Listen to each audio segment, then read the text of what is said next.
Sırattan incedir sevda köprüsü. Beraber geçelim, tut elimden. Niyet ak güvercin, vuslat gökyüzü. Beraber uçalım, tut elimden.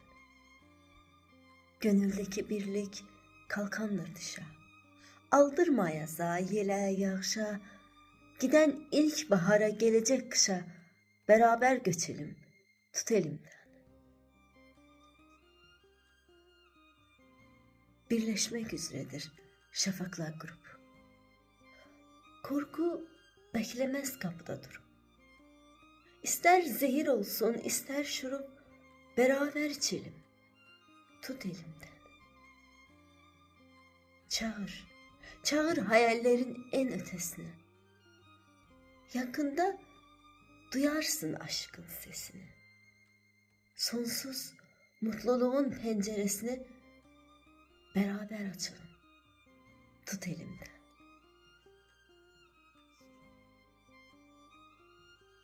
Hatırla, kaybolan hatıraları, elmastan ışıklı altından sarı, zaman tortusundan işte onları beraber seçelim, tut elimden.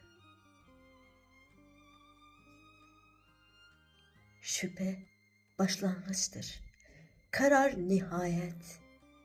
Zamanı zamana etme şikayet.